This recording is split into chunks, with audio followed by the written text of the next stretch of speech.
Hi everyone, welcome back. I'm Michael Sandler, your host on Inspire Nation. If you've ever wanted to feel sharper, more alive, stronger of body and mind, and smarter than you ever have before, then do we have the brain boosting show for you. Today we'll be talking with Dr. Wendy Suzuki, award-winning neuroscientist, famous 4-time TED Talker, and what I'd call a true revolutionary in the field of brain science. She's also the author of my new favorite brain book, Healthy Brain, Happy Life, a personal program to activate your brain and do everything better. Today we'll talk about hacking your brain and getting it moving again to get you smarter, sharper, more focused, better memory, more creative, less anxious, and better able to learn than you ever have before. That plus we'll talk about Carboy and Cabin Boy, becoming a gym rat, the power of Twix, the big ask, Dr. Flux, Disney World for rats, what in the world happened to the cello, and why spandex in the classroom may be the greatest discovery of them all. So welcome to the show, Wendy. Are you ready to shine? Yes, I am. Woohoo! Well, thank you so much for joining us on the show. Before we dive right into things, I've got to ask, who do you like better, Julie Andrews or Shirley Temple? Julie Andrews. I mean, I love Shirley, but Julie Andrews. I was thinking about this before myself. She's up on a hillside. Shirley Temple's on a boat. Yes. Or a ship. Yeah. It was actually an airplane. Yes. Actually, Julie Andrews was in the audience for one of the moth talks that I gave. And I was so nervous. I went last that evening, and I was so nervous at the intermission to go say hello to her. And I hadn't spoken yet, so she didn't know what I was going to say. And then afterwards, she left. So my idol was in the audience, and I didn't get to say hello. But I started that talk with the first line of my book, which is long before I wanted to be a scientist, I wanted to be a Broadway star. So I was saying that to her. I love it. And then she left. Oh, well, hopefully this reaches her or something else reaches her. I hope so. From there, can you tell us about Mr. Turner and 6th grade? Mr. Turner and 6th grade. So this is the start of my science career. Mr. Turner was an amazing science teacher who got us all engaged through mystery and exploration, because his tests weren't, multiple choice, sitting regularly, but we had to reach our hands into a black box and feel what was in there and then describe what it was. And sometimes it was a femur bone, and sometimes it was a bug. And I just thought that was the most interesting thing. And that's what got me fascinated with science. Very cool. Did you learn what made Pop Rocks fizzle? No, that was a failed experiment. I tried my best. I looked at different, permutations of saliva. Does that make it fizzle? Water, hot water. But those experiments were cut off because my mother thought they were too dangerous, choking hazard. So sorry, I can't answer that question. That's all right. So what got you interested? I remember my AP bio class, and we first had the brain in the jar. And I thought it was the coolest floating thing of gray jello in the world. Yes. What got you excited in the brain? Well, the very first time I ever saw a brain was a very memorable experience, because it was the first day of my freshman year, my first class I ever took at UC Berkeley. And it was one of those small freshman seminar classes. And I remember being in the classroom and first being struck by the professor. So she was very tall, very beautiful woman, very athletic looking. She had this crisp white lab coat on over a very pretty, skirt and blouse. And the other striking thing was, first of all, she looked like a rock star. She looked kind of like a science rock star. And so that was very memorable. But even more memorable was that on the desk in front of her, she had this flowered hat box. It's like, what is that? And the class was called The Brain and Its Potential. And she started telling us about all the amazing things that the brain does. It defines who we are, our personalities, our sense of humors. It defines how we see and feel and experience the world. And as she was telling us this, she's a amazing dramatist, she slowly opened that hat box. And with her gloved hands, she slowly and very dramatically pulled out a real preserved human brain right in front of us. I mean, there were only 15 of us. And we all went, oh, it's a real human brain. And it was that got me fascinated and just enthralled. To this day, and I use that trick in my class because it is so effective. You can get everybody's attention. That's the surefire way to get everybody's attention, is to show them a human brain, and especially if you pull it out of a hat box. A brain out of the hat. So you didn't get to play tennis with her, though, did you? No, I didn't. So she had an open invitation. I have to say that this was one of the luckiest meetings of my career, because she really pushed me and inspired me to go into neuroscience. And she not only was an amazing researcher, but probably one of the most popular teachers at UC Berkeley. Her YouTube lectures, videoed lectures, were in the top 5 at Google University across the entire nation, and that's millions of views for her gross human anatomy class, which was one of the not the first one, but one of the early ones that I took. And she had an open invitation for all the students to come out and play doubles with her on the north side of the UC Berkeley campus. And I was a tennis player in high school, but I was too shy to actually go do that. So that's one of my biggest regrets of college, that I never played tennis with her. Oh. From there, let's talk about rats, because she introduced you to, I think what you describe is Disney World for rats. Yes, she did. And she introduced me to the Disney World of Rats on that very first day of that can exercise of that the brain in its potential class.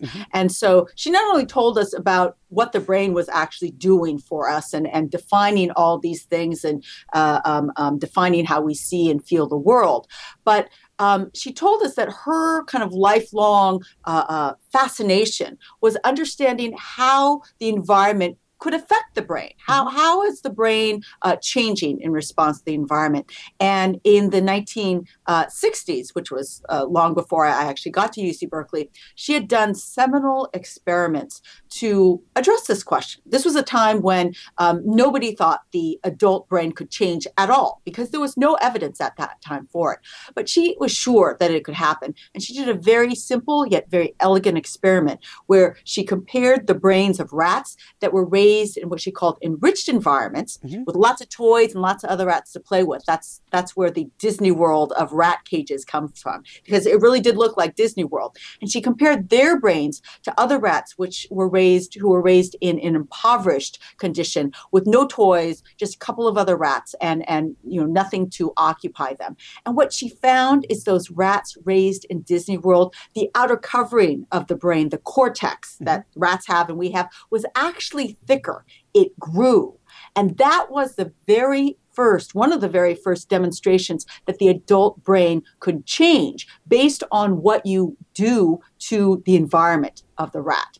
And so that was actually perhaps even more than seeing the human brain. Understanding that made me want to understand how you can change the brain even more dramatically or more efficiently or in a good way, because could it change in a good way? Could it change in a bad way? Opened up all these questions for me. Well, if you're a tinkerer, and clearly you are, then you're going, moo-hoo, ha-ha. Yeah, exactly. What can we do with this? I was thinking about this morning. I was thinking about the rats while my wife and I were at the gym, and we've been going for about 3 months. She's coming back from a long-term illness. I'm coming back from a near-death accident a couple of years ago. And so we're in the gym, and I'm thinking about the enriched Disney World for rats, and I'm looking around the gym, and I'm like, my God, I'm here. You're here. Yes, exactly. That's what I think, too, when I go to the gym. So tell us then a little bit about London Cabbies, but more what they inspired you to do a someday experiment, what you've wanted to do with Dorman. Sure. So I think many people have heard of these very famous experiments done by a colleague of mine, Eleanor Maguire at University College London. And it was kind of inspired by the same kind of idea that Marion Diamond, my professor at UC Berkeley, had. What is different about people that live in extraordinary or do unique things? And she was interested in a particular subpopulation that's unique to London, that is the London taxicab drivers.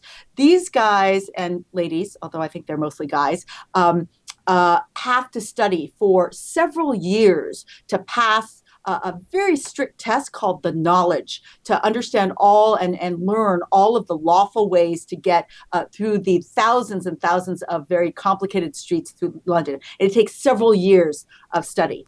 And so what she did is she looked at the brains of these London taxi cab drivers who had passed this test and had been driving cabs in this complex city, and compared their brains to non-taxi cab drivers. They were bus drivers actually in the city, where you just have to learn one route and that's it. What she found was a key structure in the brain that's important for spatial memory, and memory in general, is called the hippocampus. Mm-hmm.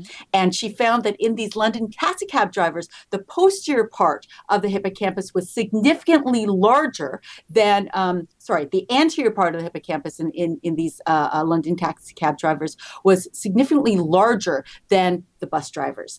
And that was really amazing. But the most amazing thing, I can't remember whether I told this story in the book, is that she went one step further to follow wannabe taxi drivers in their training program. And then she imaged their brain, the size of the brain structures at the beginning and at the end. And then she had the successful wannabe taxi cab drivers and then the unsuccessful ones. And she found that at the beginning, the successful and unsuccessful group, there was no difference in the brain sizes, but only the ones that became successful did their hippocampi get larger. I think from what I recall from the experiments afterwards, she tested also those who didn't make it or those who had stopped. And it seemed like the size, it was a use it or lose it. If it's in practice, that hippocampus is quite enlarged. If they're no longer there, they may retain some memory, some size, but it basically goes back. Yeah. Or it never changed in the first place. It just, maybe they don't have the capacity to learn, or they didn't study hard enough and they didn't learn enough to show those changes. But that was a fascinating series of experiments, which then inspired me to think, well, London has their taxi cab drivers, but what is unique about New York City? And clearly, one of the unique things about New York City is our doormen. Mm-hmm.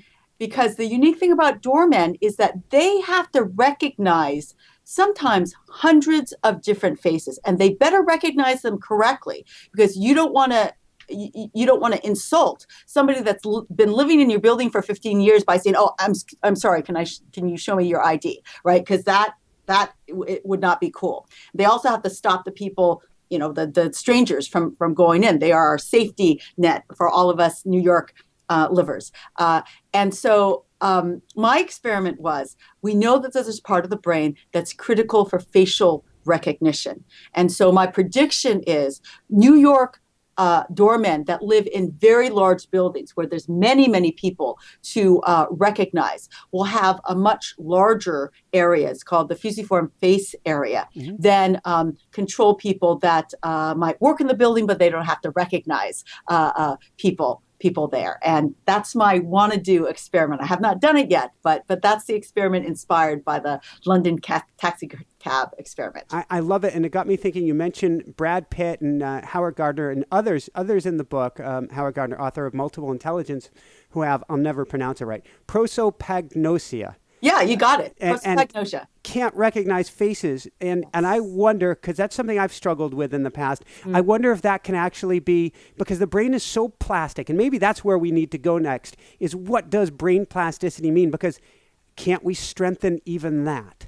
Yeah, it depends on what the problem is. And the area may not be able to be strengthened in that way. But as you might know, there's lots of ways to recognize people, even though you may not be particularly good at recognizing faces. Mm-hmm. There's hairstyles, there's gait. People have very unique ways of walking. And there's lots of ways that you can strengthen just the ability in general to be able to identify people. I've been a running coach for many years. My wife and I wrote the bestseller Barefoot Running. And so we look at their gait, we look at how they're carrying their body, and then often the footwear. Yes, exactly. People like their shoes. And so you can be a great shoe recognition person and be just fine in social situations. Perfect. So from there, I want to talk about, interspersed as we go through this, some brain hacks. You have some amazing brain hacks in the book. So the first one I want to ask about is some simple tips or a simple hack to begin enriching the brain. Yeah.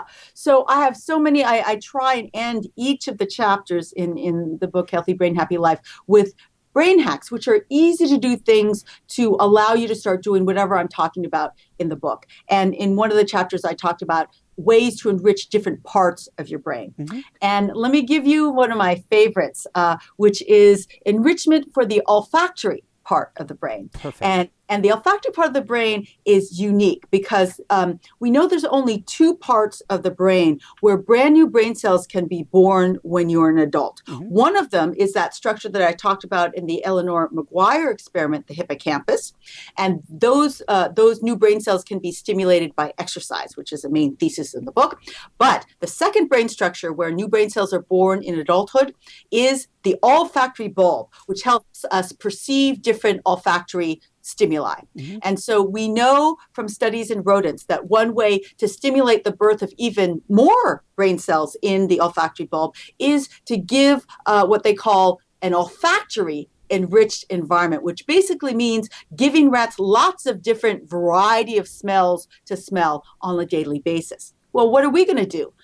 We have the wonderful invention of restaurants mm-hmm. and different ethnic restaurants. So one way to start to stimulate new olfactory brain cells to be born would be to go and explore lots of different cuisines that have different spices and different combinations than you might be used to. And yet another idea in the same direction, go to a wine tasting class where you're asked to really try and pull out the different flavors and not only pull out in the flavors in a particular glass of wine, but compare across different glasses of wine. And we know that your olfactory function is a big part of that ability to appreciate and describe wine. So those are two of my favorites. I love it. And I get so excited about that one. I had several sinus surgeries years ago and they cauterize inside your nose after they're done, which means you pretty much lose your sense of smell. Wow. And so when I met my wife, and she's a great cook, I couldn't taste any of her food. Oh, that's a tragedy. And it was a tragedy. I did a lot of changes in my diet in the years that we've been together, a lot of anti-inflammatory work. Mm. The nose started to come back online. And now I do things like she'll give me some homemade all-fruit ice cream. It doesn't actually have any dairy in it. It's just frozen fruit. And she'll say, try it. What do you think? And I'm like, playing with it as if it's a wine, putting it in front of my nose and smelling. She's like, eat it. I'm like, it smells so good. It's got cherry in it. It's got this in it. It came back online to where when I go for runs in nature now, I smell the pine or the birch, and it's olfactory. Getting the sense of smell online enriches everything. Yeah, it really does. It really does, because it's so much of what we taste. And there's a whole olfactory world out there. Dogs appreciate it, but we often do not appreciate it nearly as much. So that's wonderful. I'm so glad. So I want to spend the majority of the time talking about exercise, your thesis. Before we do there, let's talk real briefly about both emotion and first off, can you tell us about HM? Yes. So HM are the initials of probably one of the most famous neurological patients ever studied. He was studied in the 1950s. This patient had presented to the neurologist with very, very severe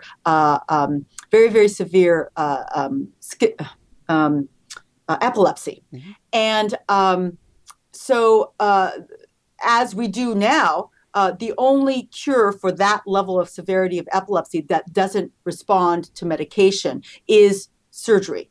So you move the area that is most epileptogenic, which happens to be that structure that we talked about, the hippocampus.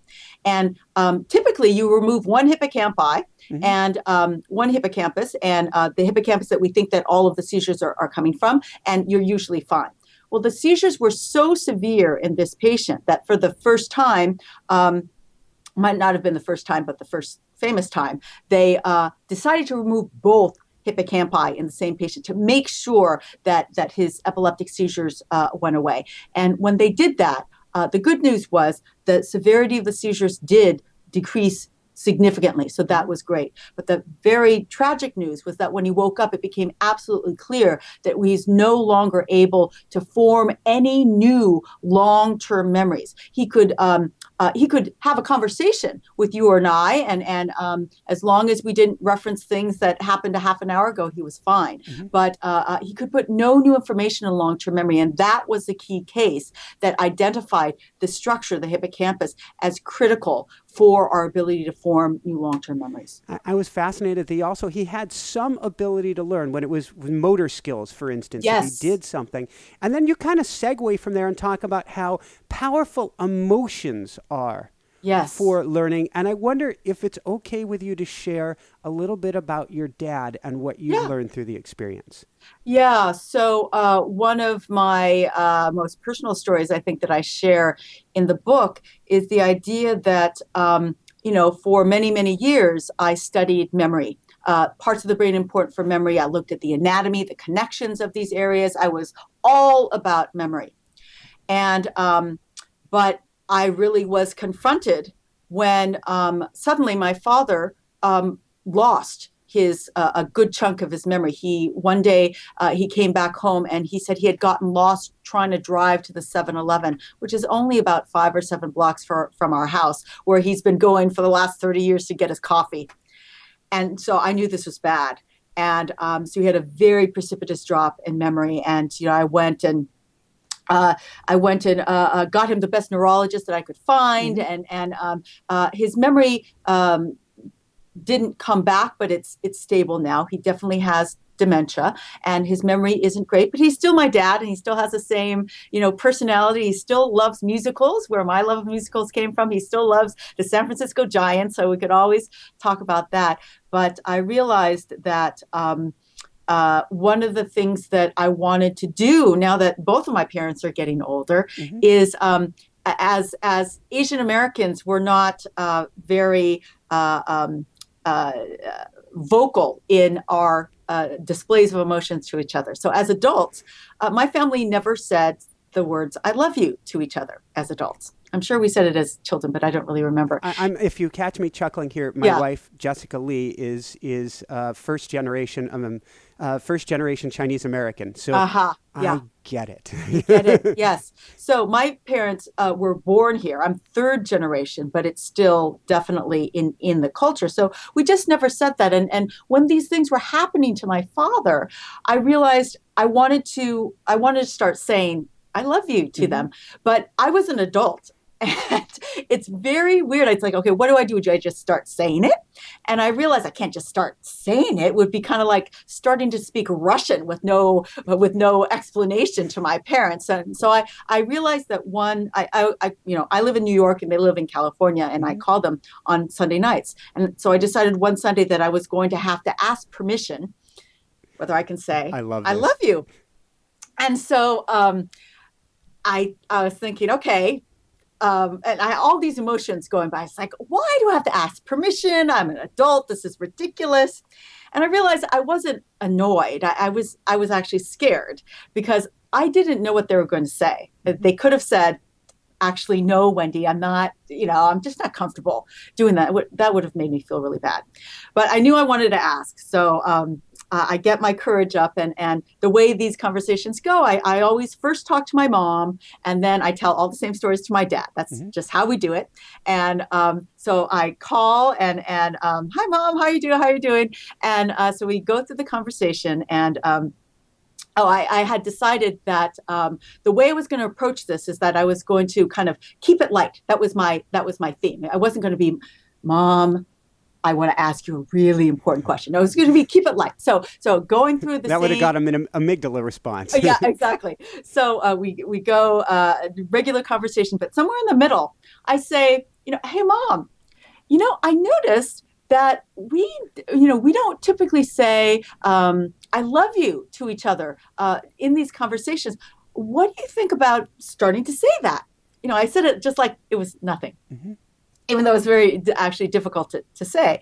And then there was a pause, a really long pause, because I knew what she was doing. She's like, what is she asking me? And so, during this time, my stomach is going from my stomach all the way up to my throat, and I'm holding my breath. But, I said it in a very light way. And she said, I think that's a great idea. Yay. And yeah, so again, I was trying to keep it light. So I said, oh, that's great, mom. Let's do that. And so we finished our conversation about what was going on during the week. But then there was tension that started to build up in our conversation, because we both knew that we had run out of things to say. And it was the end of the conversation where one would say this, since we had just agreed to say it. And so there was tension on both our parts. But I was the one that asked. So I decided to take the bull by the horns, and I said, okay, get ready for it, mom. I love you. And she said, I love you too. So we kind of got through it in this kind of cartoon way. And then she said, okay, let me go get your father. So she went to go get dad, and I talked to him, and I asked him the same question. Mm-hmm. And it was much easier to ask him because I knew he would say yes. My mom was the one that was kind of the more nerve wrenching for me. So he said yes. And, I hung up the phone, and I burst into tears because it was very difficult to actually ask that to your parents as an adult, because it really changed the way our family talked to each other. But the next week I called, and my I love you with my mom got definitely less awkward. And then I started to talk to my dad, and I realized, a whole week had gone by. His memory is not good. And I knew that he might not remember the conversation. So I was mentally prepared to remind him that we were going to say this. But he really surprised me, because that week and every week since I've talked to him, he says, I love you first. So he remembered that conversation, which was a whole week ago. And because I happen to be an expert on memory, one of the things I know is that emotional resonance makes things memorable. We remember the saddest events and the happiest events in our lives. So clearly, I think the novelty and maybe even the pride that he had that his adult daughter had asked to say I love you, that made a memory in him. And so that was a very, very precious interaction. Thank you so much for sharing that. So from there, what can we learn from that as far as what would be a good brain hack we can use for memory, maybe even memory tied to emotion? Yeah. So the best way to use emotion is comedy is emotion. You remember things, yes. So you'd be good at making things memorable, I'm sure. So the best thing one thing to try and do is to make what you have to remember funny. Mm-hmm. Make it, create a visualization that just makes you laugh. And this takes practice. So I remember the first time somebody told me this. He was a stand-up comic that also did memory championships. Mm-hmm. And he said, oh, well, I just make up all these funny jokes and I make myself laugh. And I'm like, I'm not that funny. I can't do it. But it's true. If you practice, you can. And there are actually some really great books to help you do things like that. So that's the easiest way to get emotion to help you remember the things that you need to remember. Fantastic. Want to ask briefly about your river rafting wake-up call, and then let's jump all the way forward to, I'm fascinated by intensati, if I'm pronouncing Sure. that even close to Yes. correct. You're absolutely, you got it right. Intensati. Okay, so river rafting. So this was a time where I was trying to get tenure at New York University, working really, really hard. I had created a life for myself where all I did was go from my lab to my apartment, back to my lab, got some takeout, ate the takeout, gained weight. And the work was going really well, but I had no social life and I knew things were not going well. And at this time, I did go take a vacation. I went by myself because I had no friends, because I had no social life. But I went on a river rafting trip to Peru. And my wake up call was love the trip. Great people. I'm a friendly person. It's just that I had focused so much on getting my work done. Mm-hmm. And so I loved meeting all these new people on this trip. But I realized that I was the weakest person on this whole trip. I felt like the weakest person. There were 16-year-olds that were stronger than me, and there were 65-plus-year-olds that were stronger than me. And, if they're all triathletes, I'm fine with being the weakest. But I didn't want to feel like I was the weakest and I shouldn't be the weakest. Mm-hmm. And that's how I felt like. So when I got home, that was my wake-up call. I went to the gym. I signed up for a personal trainer. And I said, I don't know how to fix my social life, but at least I know how to get stronger. So I will feel better about that. And that was really the decision and the turning point that started me in the direction and to put me where I am today, which is fascinated with what exercise not only does with your body. I just read in the New York Times today a fascinating article about how physically high intensity interval training can be 45 seconds can be as effective as an hour of lower intensity workout. That's for your body.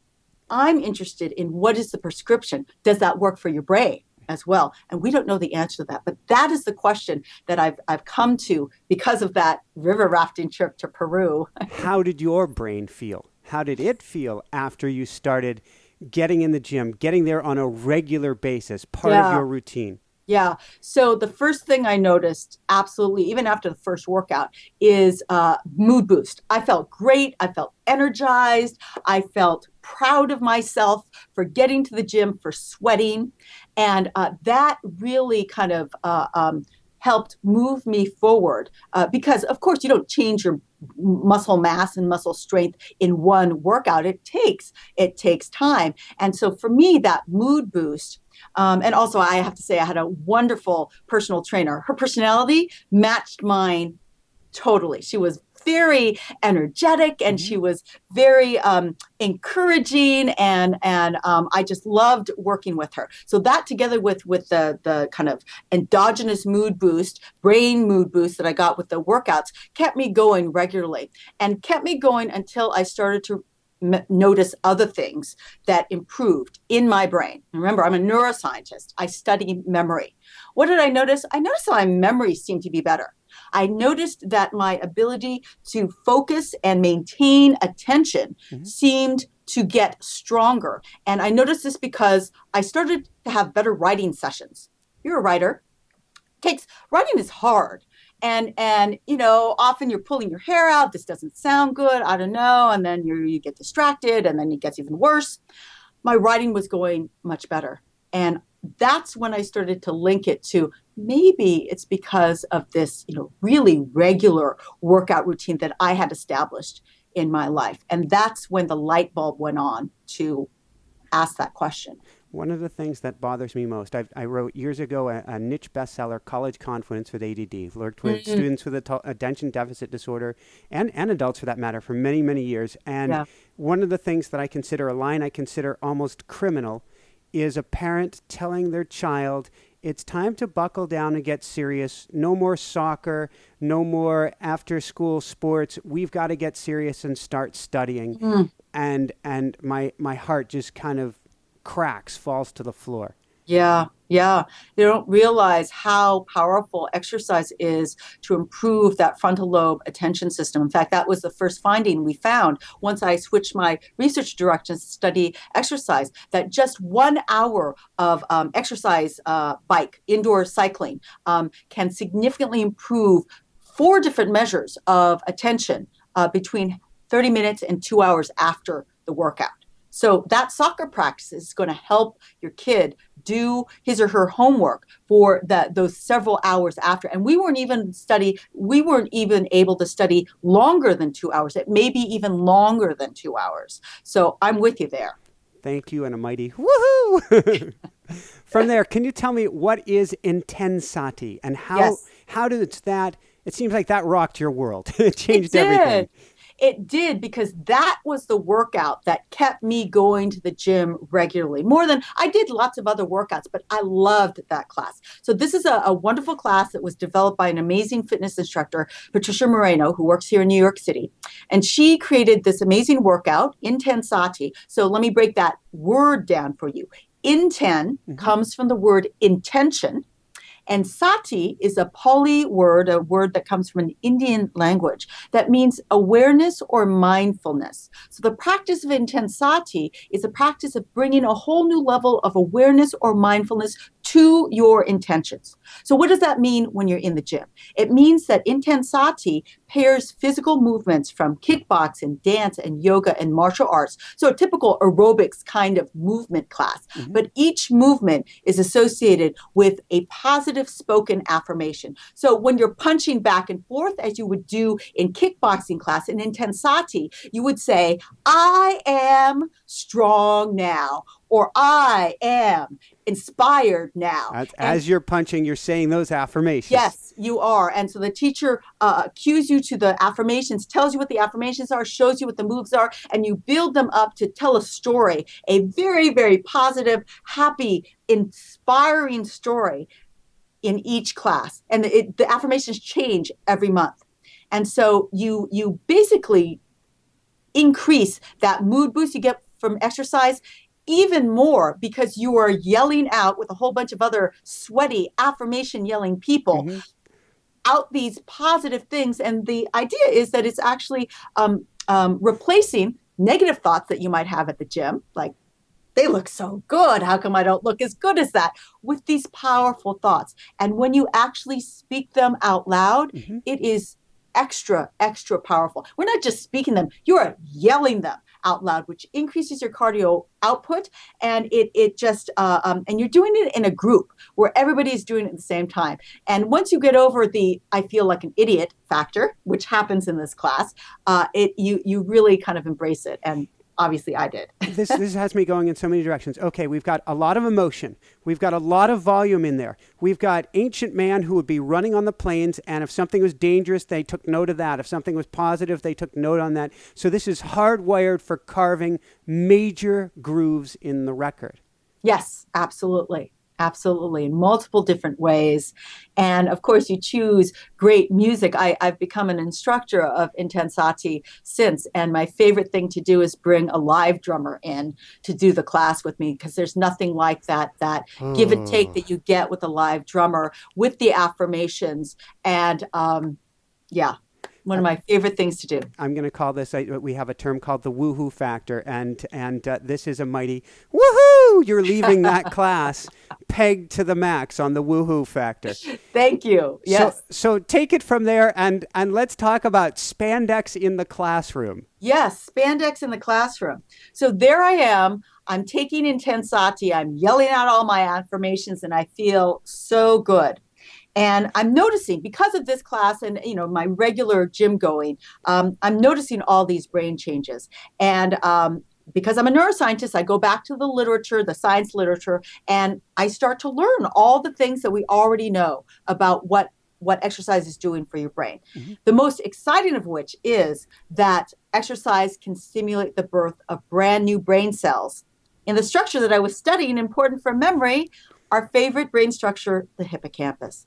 And so this becomes my motivation, my major motivation is, who cares about the swimsuit season? I want more cells in my hippocampus. This is like the holy grail you're going after. Yes, here. Exactly.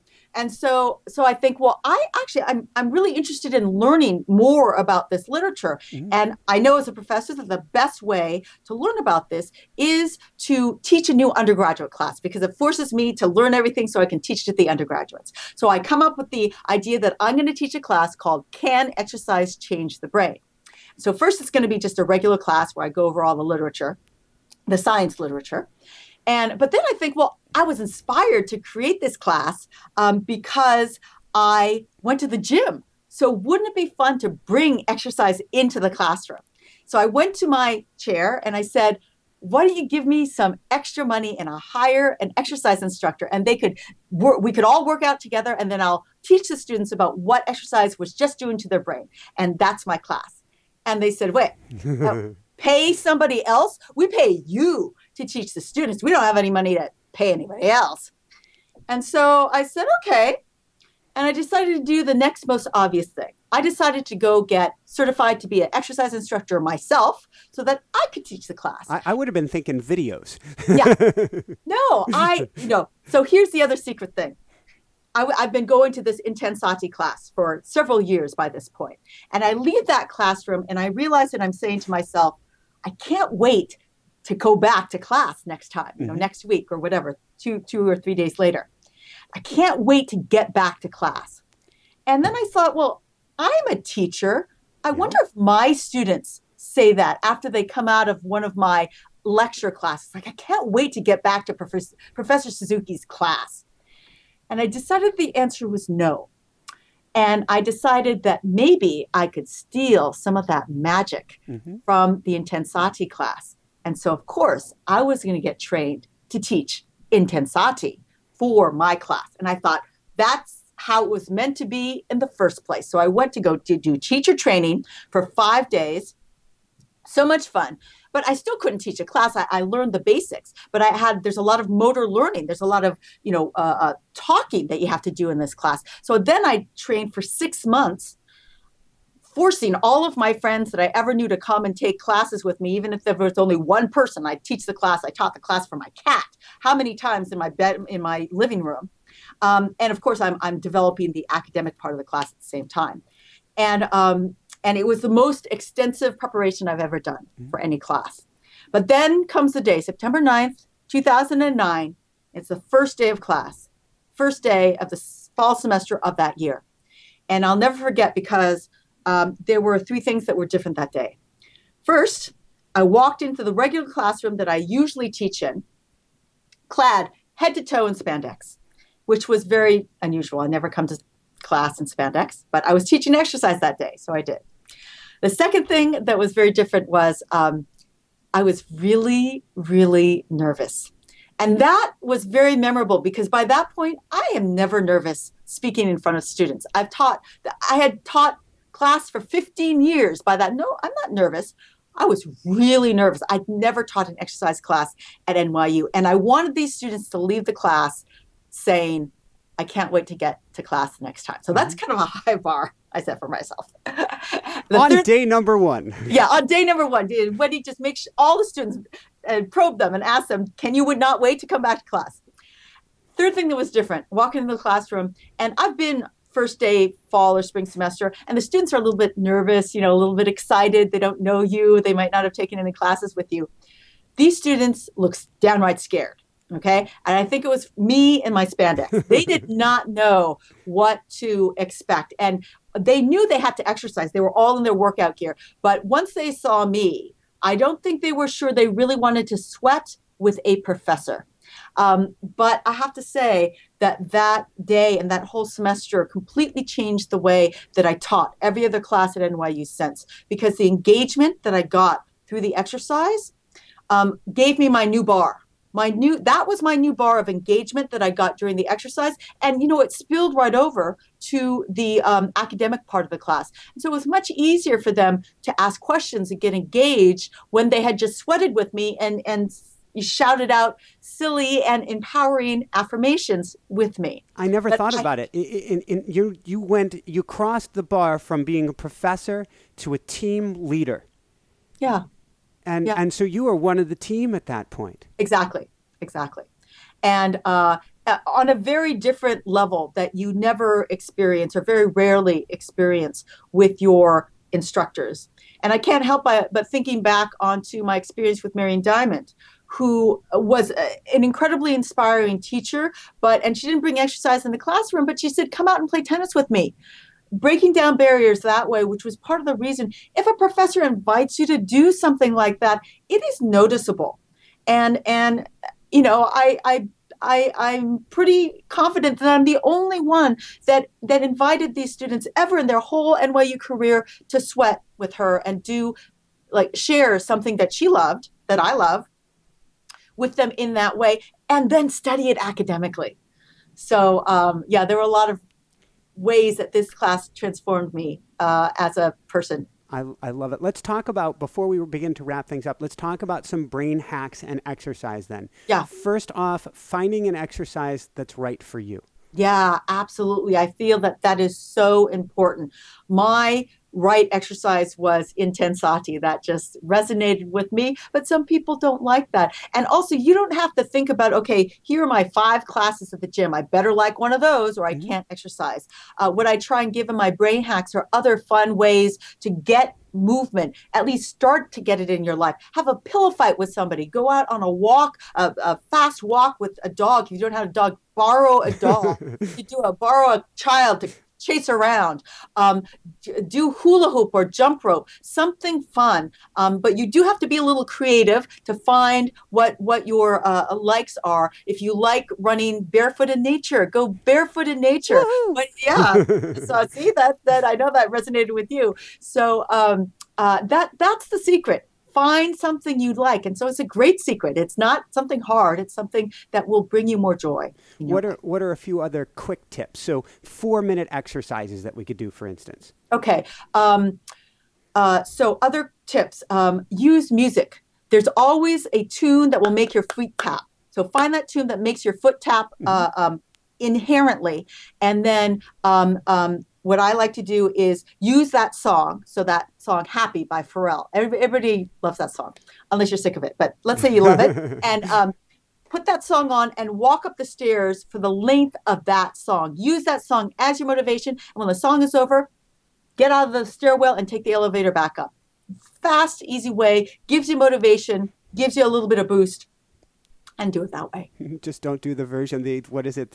He has like the 24 hours of Pharrell. Right. Well, yeah, don't try that one at first. It'll be your stair marathon. Although you talk about something. I love this. And I've used this. There's a sloth video that just drives me insane with laughter. You're talking about viral animal videos. Oh, yeah. Yeah. I love viral animal videos.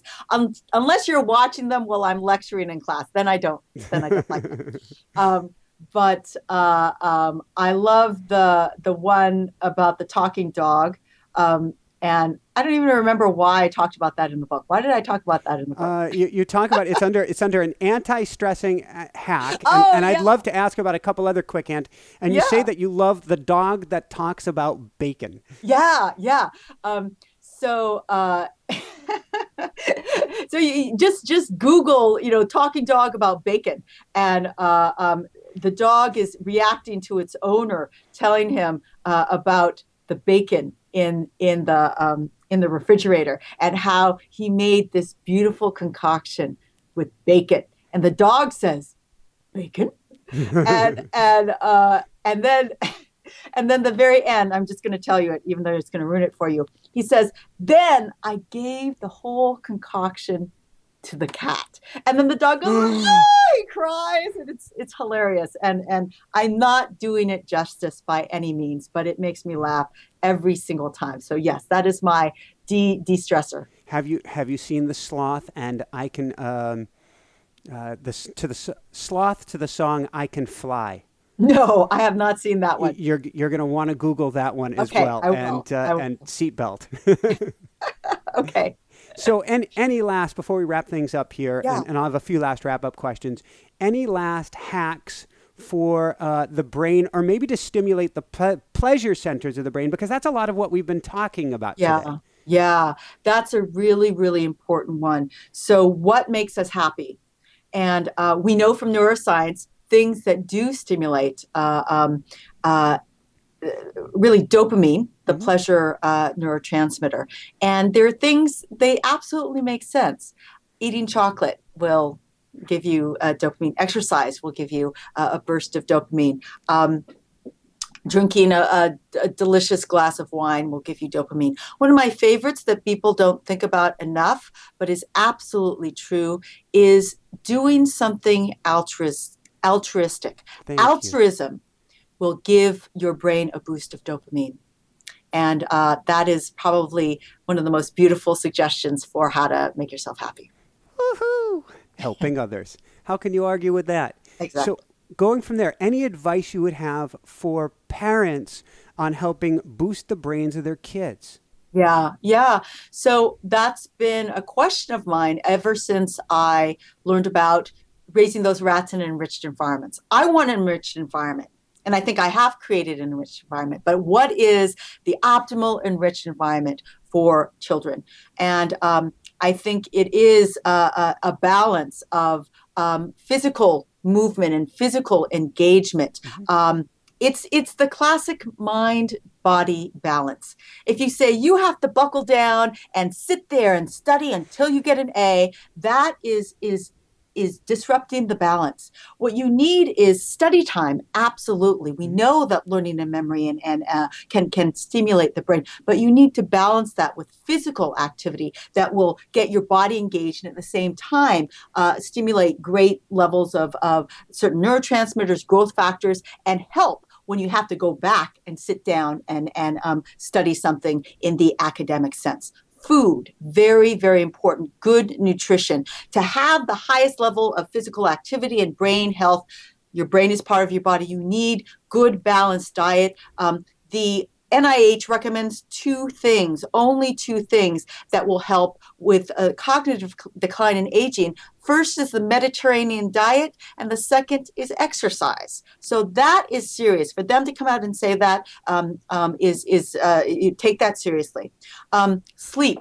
Sleep is critical for your body and your brain. And we all know this. We feel like in a fog. We feel we can't remember things. We feel hungry for bad things like brownies and sundae, ice cream sundaes, like I do when we are sleep deprived. Get your sleep and make sure you give your brain these positive boosts with exercise and good foods. You can't have chocolate all the time, but every once in a while, a good boost of chocolate is good. Altruism and meditation, also positive for your brain. Beautiful. And we'll do it in just a minute. We'll do a quick wrap up on with a meditation. A quick question I thought of here. How important is it to step away from the electronics? Yes, I think it's very, very important. And that's one of the things that meditation can be so wonderful at, is to give us a clear excuse to disconnect, turn off the ringers, and just be quiet and appreciate the world around us in a brand new way, in a way that we are getting farther and farther away from appreciating because of all the things that are plugged into our ears and focusing our eyes all the time. Thank you. So a question we'd like to ask all our guests at the end, which is, what personally brings you the greatest happiness, or what I call the woohoo factor? Gosh, there's more. There's so many things. I'm a foodie. A great unexpected food find is so much fun for me. I live in New York City, and there's so much art and so much creativity in people that they are expressing around. I love finding, again, unexpected beauty in somebody else's creative output, and I love a good workout. So I'll go with those top three. Fantastic. So where can people go to find out more, to find your books and any programs or other things you have coming up? Yeah, great. So you can go to my website, www.wendysuzuki.com. My paperback for Healthy Brain, Happy Life just came out. You can buy it, thank you, with one click on my website. You can learn all about the research going on in my lab, the memory research I've done, the exercise work I'm doing right now. Learn all about the book, and also learn and get lots of great videos about all the talks that I've given, including my for TED Talks. So, and I can't recommend this book enough because this is, while I'm an admitted brain geek, I've been a brain geek for many, many years, this is not a hard read. This is a fun read. This is like going to one of your classes where you're going to have fun and you're going to stimulate your brain at the same time, and you're going to come away from it. Like you said, you have tips, brain hacks at the end of each chapter that are going to challenge you to look at things even just 1 degree differently. And if you do the things 1 degree differently, you're boosting your brain, and it's huge. Yeah, absolutely. Absolutely. So from there, before we do a meditation, any last words of wisdom you want to share with people? I think that a healthy brain is so important and is a starting ground to a happy life. But you have to be intentional about wanting to bring these things in. And I guess my message is that anybody can do that with that positive intention. So I want to empower anybody that thinks, oh, well, my life is so hard and it's so hard to do it. It's a choice. It's an intention. And that's one of the things that I've learned that I think is my most valuable lesson from living my life and writing the book. And that was part of the reason I did want to write the book. Woohoo! Thank you so much. I'm thinking back just a few years before we had our show. I was getting brain foggy. We were living in a home that had mold. We didn't know it. We were both getting brain foggy. My wife got very sick. And I was wondering, is this the best I'm going to have? My short-term memory's kind of shot. My attention span's kind of shot. Is this the best I'm going to have? Now I have a show where I read a book a day. My brain is on fire. I've gotten several master's degrees before, but it was nothing like my brain is now. Yeah. A complete switch. And so what you're saying is so true. We can all completely switch our minds. Yeah. Absolutely. What do you want? Thank you. So do you have a brief meditation you want to share with people? Absolutely. So I'm going to ask everybody to come in a sitting position and place your hands, palms up on your thighs. Mm-hmm. Close your eyes, and I want you to visualize a bright light and floating over your head. Just imagine what that light would look like, a beautiful light, the most beautiful light, sparkly light that you can imagine. And as you inhale, see that light kind of bobble over your head, just pulling in all that beautiful oxygen. And as you exhale, imagine that light beautifully and gracefully rolling down your spine to the base of your spine, where your spine is meeting the chair. And as you inhale again, see that light go up your spine. And at the top of your inhale, feel it at the top of your head bobbling with all of that beautiful oxygen, all of that energy. And then let it go. And imagine it as a beautiful waterfall rolling down your spine to the bottom. One more time, inhaling all the way up. Picture it rolling up your spine. And now picture it perched on your spine, on the top of your head, on the top of your spine, above your head, sitting there, ready, open. And think about that ball of light as your own energy, connecting with everybody else on the planet, including me, meditating at this time, experiencing that openness, experiencing that spirit,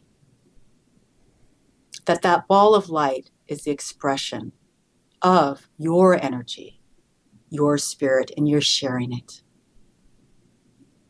One last inhale. And as you exhale, send that ball of light out to meet others and connect.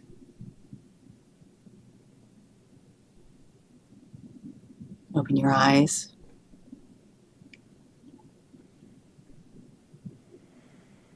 and enjoy. Thank you. Thank you very much. This has been so beautiful. I got to crank it back up for the finish now. Okay. For everyone out there, this is Michael Sandler saying, be well, have fun, get healthy brain, happy life, and get your own healthy brain and happy life. And shine bright. Woohoo! Thank you. This was awesome. Thank you so much. One of the funnest interviews I've done, really. And my job is done, and I couldn't have done it without your help. You are awesome. And I wish that when I was in college, I had a professor like you. Oh, thank you so much. That means a lot to me. This was so much fun. Thanks so much for watching. If you enjoyed it, be sure to like below. Also, leave your comments. Have some real fun with it. Subscribe to our channel where you're going to get more great videos, more interviews coming up. And check out our website, inspirenationshow.com. That's where you'll find tips, blogs, information, videos you won't find anywhere else, and useful and helpful resources to really help you kickstart your life and to shine bright. Thanks so much again. Thank you for your support. Like, comment, subscribe. See the website. Thanks so much and have fun. Of course, shine bright. Woohoo!